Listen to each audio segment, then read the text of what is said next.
On ne pleure pas. On ne pleure pas. C'est interdit de pleurer.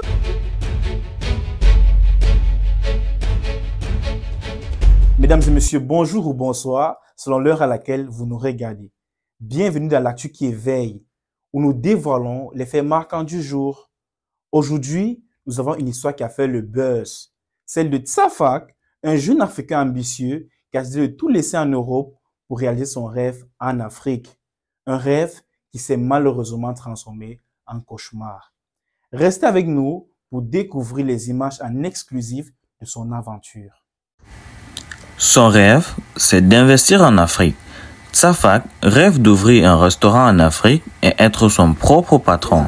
À toute la diaspora, venez investir en Afrique, on se crée de l'argent. Venez, on crée nos entreprises et on développe notre continent. Venez en Afrique, les amis. Je vais enfin réaliser mon rêve. Investir, devenir mon propre patron, changer ma vie et celle des autres. Merci Philippe, tu m'as vraiment motivé. J'avais ce besoin de ce coup de pouce. C'est décidé, je rentre ouvrir mon restaurant en Afrique. God have mercy upon us.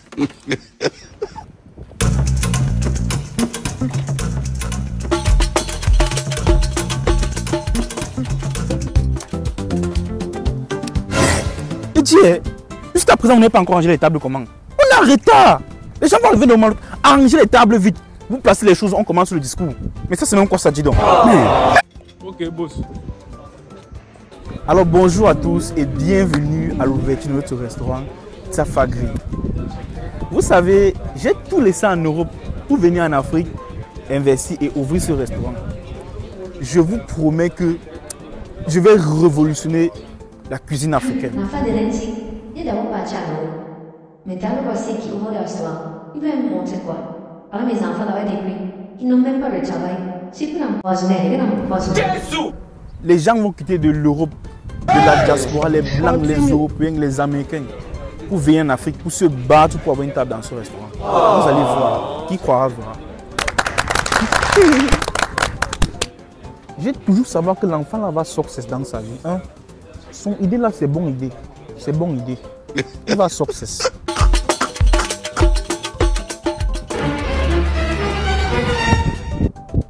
Mais monsieur, vous partez où avec les provisions du restaurant? Monsieur, ça tombe même bien que je vous cherchais, monsieur. Monsieur, ça fait un mois que vous ne m'avez pas donné mon argent. Donnez-moi mon argent, monsieur. Payez-moi. Si votre restaurant coule, on ne va pas couler avec vous. Ça fait un mois, vous ne faites pas de recettes. Vous ne vendez pas, les clients ne viennent plus. Vous-même, vous voulez que je prenne l'argent ou pour vous donner? Monsieur, ne blaguez pas avec moi. Moi, je vous respecte encore, monsieur. Ne blaguez pas avec moi, monsieur. Monsieur, ne blaguez pas avec moi. Donnez-moi mon argent. Sinon, je vous tape et je vous enferme, monsieur.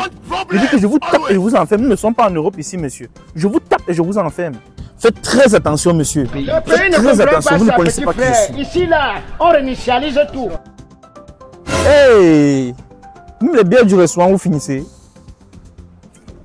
Hey, boss, tu es là. Mais boss, tu sais que les gens ne viennent plus au restaurant. Donc, mieux on boit comme ça, non? Sinon, ça va se périmer, boss. Tout le monde.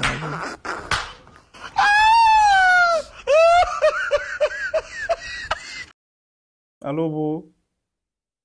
Oui, allô, frère. Non, ça va, alhamdoulilah. Et toi-même? Ça ne va pas, frère. Ça ne va pas, il faut retourner en Europe. C'est quoi, monsieur le grand entrepreneur? Il faut laisser ton grand restaurant à qui? J'ai dû fermer. En fait, quand j'ai ouvert le restaurant, au début, les gens de ma famille, mes connaissants, mes proches venaient. 2 semaines après, les gens ne venaient plus.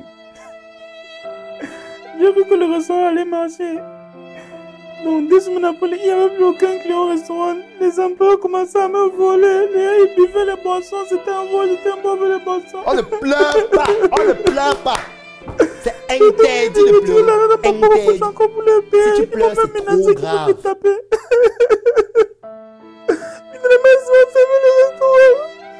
On ne pleure pas. On ne pleure pas. Et je dis que, bro, avant d'ouvrir ton restaurant, est-ce que tu avais investi dans un projet à petite échelle même? Non. Ah bon, ouais.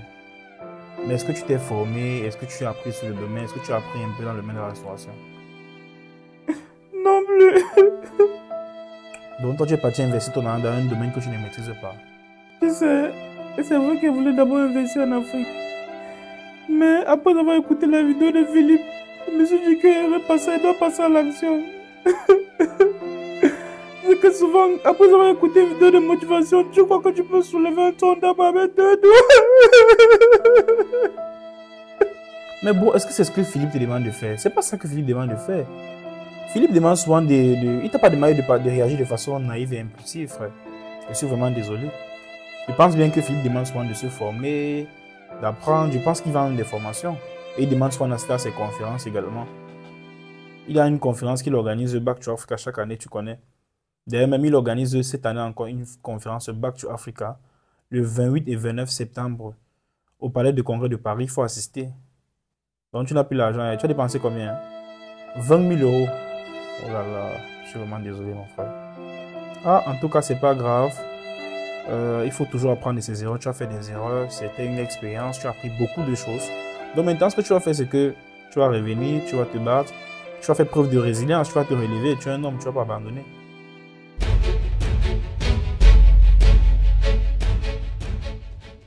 Comme le montre l'histoire de Tsafak, prendre des risques c'est bien, mais prendre des risques calculés c'est mieux.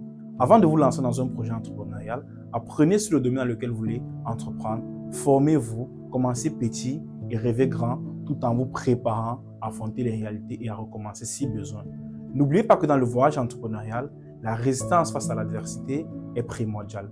L'actu vous éveille, mais c'est à vous d'écrire votre histoire. À la prochaine.